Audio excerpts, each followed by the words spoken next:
you come here, it's black and gold all day. So I'm excited to see it. It's been a while. I know we've missed it dearly. It's such an advantage as a defense. When the offense can't hear and they gotta, waste a timeout or they gotta take a penalty, we thrive for that. Hi everybody, I'm Missi Matthews. Welcome to the Matchup Show presented by Unibet. Two undefeated teams meeting at Heinz Field for the Steelers home opener. The Las Vegas Raiders will be coming to town to break it all down for you. Let me introduce you to our panelists today. We have Mike Prisuta of the DVE Morning Show and Steelers.com. Former Steelers quarterback Charlie Batch, kind enough to join us once again. And I have to introduce him by saying Hall of Famer now. Outside linebacker Arthur Moats. He's sticking with the Steelers, putting the Bills behind him. He's officially on our side after we moved out of week one, guys. All right, let's get right into this matchup, and I do want to start with Derek Carr. We know what the Raiders were able to do Monday night against the Ravens in overtime, and against the Steelers in two meetings, Carr has 623 yards, 6 touchdowns in those games. So something working in his favor, and also he had the most passing yards by any quarterback in week one. Trib, what is the key to Derek Carr in this offense? Pass rush, just like it is every week. I think there is a slight advantage for the Steelers in that Derek Carr has a lot of mobility, but he scrambles to buy time and throw the ball, not to run. So the contain is not as huge an issue because he's not going to make plays with his legs, but he is going to throw the ball downfield, and he needs some time to do that. So if the Steelers can get the pressure with 4 as they got in Buffalo, and man, I don't know that I've only been doing this since the mid to late 1980s. I don't know that I've ever seen them blitz one time and still completely confound the quarterback. And, the pressure was constant. If they can keep dialing that up every week, they're going to have a pretty good chance to deal with any quarterback, Derek Carr included. Charlie, what are some of his strengths and things that the Steelers defense will be looking out for this week? Yeah, when you look at this, I mean, the Steelers obviously didn't blitz a lot last week, but if you can figure out those pass protections, if you face a West Coast offense, they don't have a lot of hot and sight adjusts. So with Mike Tomlin's experience being around John Gruden, it's going to be crucial for Mike Tomlin and Keith Butler to figure out if they can get those protection schemes and then ultimately bring just one defender. Derek Carr now has to beat it with his arm. So that's going to be critical, watching on multiple formations to see if they can get a key on one side or the other on bringing up one potential extra defender. All right, we asked for some questions from our fans, and we were received with them. Arthur Moats, I'll give you the first one. This one is from Pittsburgh Steelers fan for life. Carl Joseph in Witherspoon, will we see them at all, and how confident are you in the defensive backs against Derek Carr this weekend? Yeah, so first off, I'm very confident in the defensive backs. When you look at how Trey Norwood really came onto the scene as a slot corner, his productivity and his versatility playing at safety also, that definitely helped us in terms of just feeling about the starters and the depth of that group. But in terms of Ahkello Witherspoon, man, I like what he brings in terms of his length. I think it's more so, and this is the same with Ahkello and Carl, how long is it taking them to just get situated and get comfortable in this defense? Because we know in the Steelers defense, they do have some complexity with it. And it's not just the easiest defense to hop into. So I think that's the only reason why we haven't seen them just yet. But the confidence that I have in this group that is going out there on Sunday, man, is very high right now. All right, and Witherspoon was inactive on Sunday in Buffalo. Of course, we talk about Derek Carr in terms of their offense. You have to talk about Darren Waller. I think you guys are probably very familiar with him, as is the Steelers defense. He had 100+ receiving yards in each of his last 4 games. That is the longest streak by a tight end since the 1970 merger. Also the longest streak of any such player currently active right now. So, Triv, what is the key to stopping him from doing what he does so well? I'll go back to the pressure. They're going to look for him all the time. They threw it to him on the first play in the Monday night game against Baltimore, and they kept throwing it to him. A lot was made on the TV broadcast about getting a jam, not giving him a clean release off the line of scrimmage. A lot was made about trying to bracket him, somebody underneath, somebody coming over the top. He's going to catch some passes, but again, if the Steelers can get the pressure that they got against the Bills, it's really going to dictate where the ball goes. And I think looking at this Raiders offensive line, they've already lost one starting guard. for the season. Richie Cognito, the other starting guard, hasn't gotten out of the gate yet. There's not a lot of consistency with the group. There's not a lot of cohesion. They haven't played together very much. There aren't a lot of games of starting NFL experience. If I'm the Raiders, I'm focusing a lot of attention on how my offensive line is going to deal with what I saw from Pittsburgh last week against Buffalo. Charlie, John Gruden said that Waller is the best player he has ever coached. Why do you think he said that? Because he's on his roster right now. That's about it. So I think when you look back on what was happening with him, of course, Waller, he's going to get the ball. You just mentioned everybody knows where Derek Carr is going with the football. So what you have to do, you cannot allow him to get a clean clean release off the line of scrimmage. You have to put somebody in his face, maybe delay the timing of a particular route, and then have somebody sitting at that 4-yard mark trying to create a little jam to slow down his route running. Because if you don't do that, this guy will crush you in the passing game in the manner that he has done over the last 4 games and really, the entire year. So it's just, this is going to be something that we know has been a challenge for the Steelers defense at times, but now you just have to figure out what is it going to look like. So is it going to be Devin Bush possibly, or now with Trey Norwood doing what he was doing in the secondary, allowing Minkah Fitzpatrick to come up there and roam and play one-on-one against him? All right, Moats, what else can you add about Darren Waller, who Coach Tomlin said is more like a Chase Claypool? Yeah, 100% he's like that. And the thing that I like about Coach Tomlin is this. He's not going to treat Darren Waller like a traditional tight end. And I think that's where teams have made mistakes. When you try to just run your regular coverages against him, allow him to have free releases off the line of scrimmage, he eats you alive.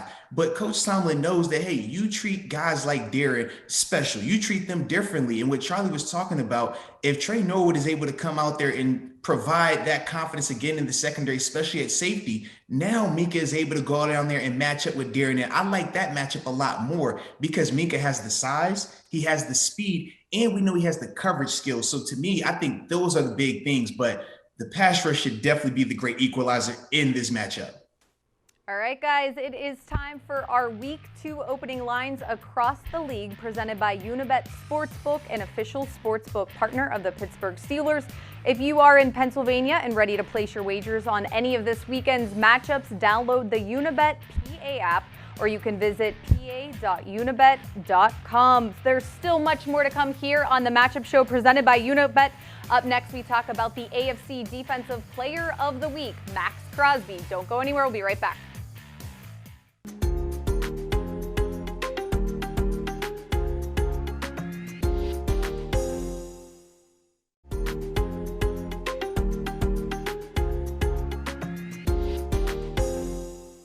They got a tremendous front. I mean, they're a very good defense all the way around, but their front played, unbelievably impressive against a good team that we know is a very good team. So it's certainly going to create a challenge for us, and we're certainly well aware of it. Welcome back to the Matchup Show presented by Unibet. Time to talk about the Raiders defense, as offensive coordinator Matt Canada was doing earlier this morning at the UPMC Rooney Sports Complex. Triv, we have to talk about Max Crosby, and we have some more fan questions to get to help us along the way. Lambert's Lunatics wants to know, how would you defend Crosby and Nassib on the rush? Yeah, it's really a three-headed monster, and some of this is going to depend on the health of Yannick Ngakoue, who was dealing with a hamstring and didn't finish the game on Monday night against Baltimore. But Crosby has done it better than anybody since getting into the league in 19, better than anybody from that 2019 draft class. High motor, never stops, motivated, takes that kind of wide stance. He's playing the run on the way to the quarterback. I think you're going to have to get multiple people on him. The problem is if they have pressure from the other side, then it's almost a pick your poison type of deal. But a lot of times, one way you can slow an edge rusher down is to run at him. I don't know what kind of option that's going to be for the Steelers, or maybe throw at him, get him moving laterally instead of in attack mode. And just be aware where he's coming from. He was kind of bouncing around a little bit early in that Baltimore game, side to side. Then he found a matchup that he liked. Ben Roethlisberger's got to know where he is.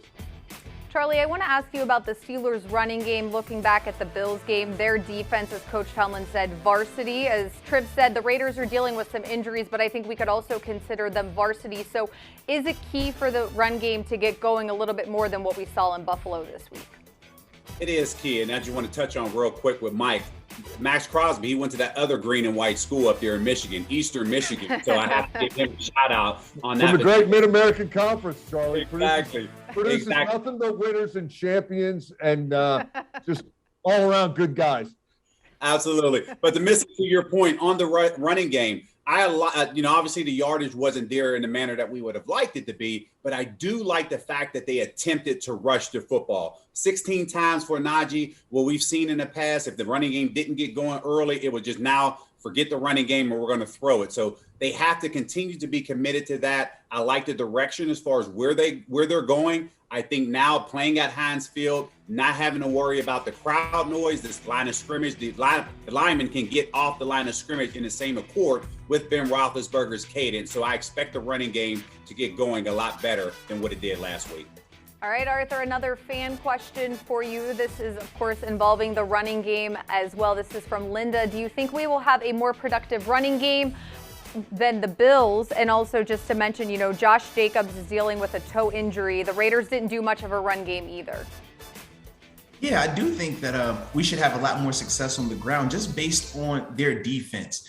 I think that the Raiders defense, in terms of them against the run, they struggled at times on Monday night. I like KJ Wright in terms of his veteran experience, but he's still new to that defense, and it's going to take him some more time to get up to speed. They obviously lost Joe McCoy as well. So for me, I do think this is a matchup where we should be able to be a lot more productive for the Steelers on offense. Now, with the Raiders, when they're trying to run the ball, the problem with them is, number one, their O-line is banged up. And number two, Cam Hayward, Tyson Alualu, and that outside linebacker group that is on a mission right now.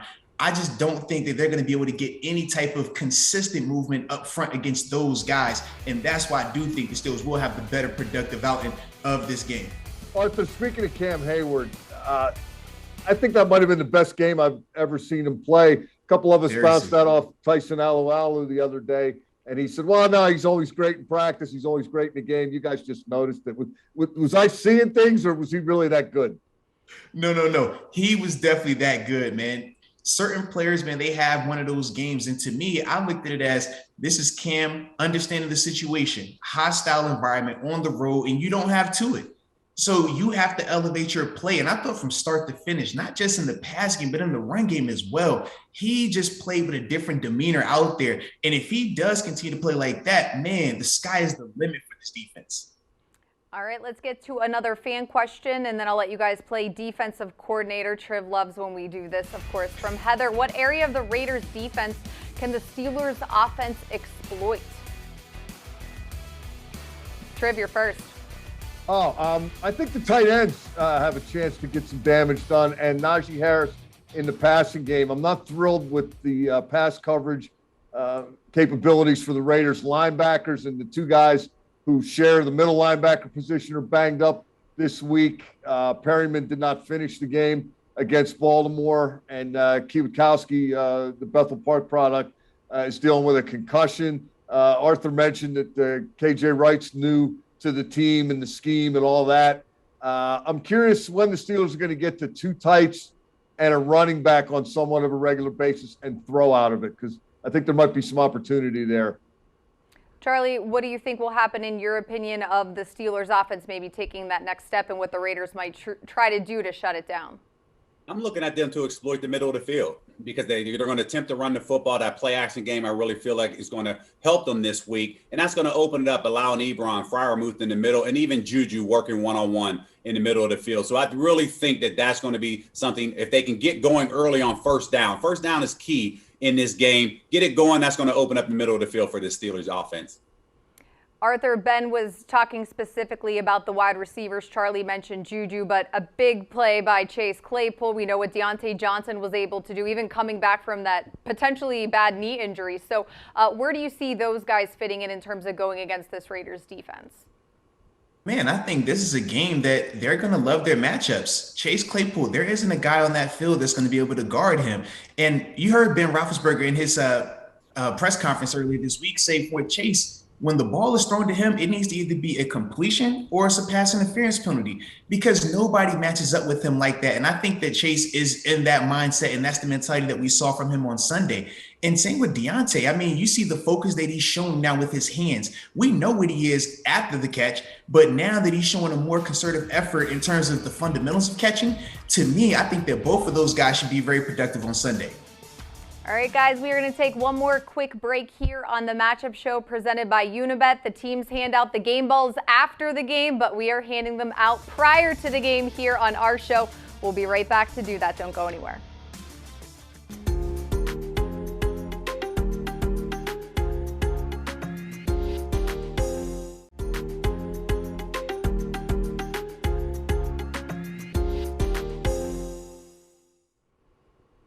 Welcome back, everyone, to the Matchup Show presented by Unibet. We're going to go backwards this time to see who you think will be having a big game on Sunday, the Steelers home opener. Arthur Moats, who are you giving your game ball to?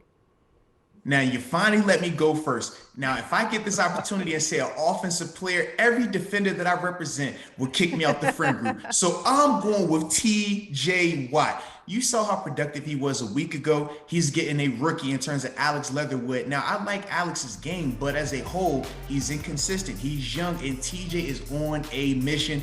Look for him to continue that path and continue to just wreak havoc in that backfield. He also had 2 sacks on Sunday. Just saying, he probably also could have got AFC Defensive Player of the Week or Cam Hayward. All right, Charlie, who's getting your game ball? My game ball is going this week because all week Mike Tomlin is talking about how much better the opposing team is, meaning Darren Waller. So he's going to challenge this tight end group, and I really believe Pat Freiermuth is going to step up because he's getting tired of hearing how good Waller is, and he wants to put some respect on his name. So Pat Freiermuth, you go out there and do your thing. All right, Triv, last but not least, who are you giving your game ball to? I'm going to give mine to Cam. And since I had to go last, I'm going to have 2 options here, either Cam Sutton or Cam Hayward. I thought both of those guys were just phenomenal in that Buffalo game. And I think they both have an opportunity to keep it going. Cam Sutton playing a variety of roles, as a number of guys are doing in the secondary. And Cam Hayward was just a monster. And we've talked a couple of times here about how this Raiders offensive line, it's not established, it's not healthy, it's not experienced. They don't have the cohesion and the experience either playing in the league or playing together. So I think Cam Hayward's got a chance to wreak havoc again. And Cam Sutton, can't say enough about the job he did. The tackle for a loss on Stephon Diggs after that 75-yard kickoff return to open the game helped the Steelers hold the Bills to 3 there. He made a diving deflection of a flea flicker. He made that incredible read and blow up on the 4th and 1, which may have been the biggest play of the game. A lot of guys played really well, but I thought both of those guys stood out. So I think one of them, at least, is going to keep the ball rolling and get my game ball. I like what you did there, Triv. All right, thanks to you guys for predicting who you think will get the game ball on Sunday after the Raiders game. And it's time now to tell you about some predictive gaming as well. Pick and Win, presented by Unibet. Each week, participants can answer a variety of trivia questions, predictive questions, earn points. If you have the most at the end of the week, you get a prize. And the grand prize at the end of the season, a trip to Las Vegas to head to the Pro Bowl. It's free and easy to play. You can download the Steelers official mobile app, create a fan profile, and find the Pick and Win banner under the fan section zone. And as you see there, one of the questions this week, perfect for the opponent. What was the final score of the Immaculate Reception game in 1972? Download, it's free and easy, and answer, earn your points. And that is that. All right, guys, I appreciate all of you joining us here today to preview the Steelers Week 2 matchup. That's going to do it for us. We'll see everybody next week.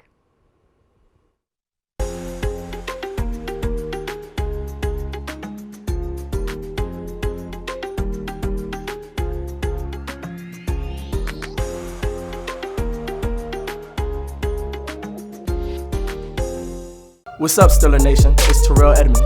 Welcome to the Pittsburgh Steelers official YouTube channel. Make sure you subscribe to our channel to stay up to date on everything going on in the Steel City. Thanks for being the best fans of football, and here we go.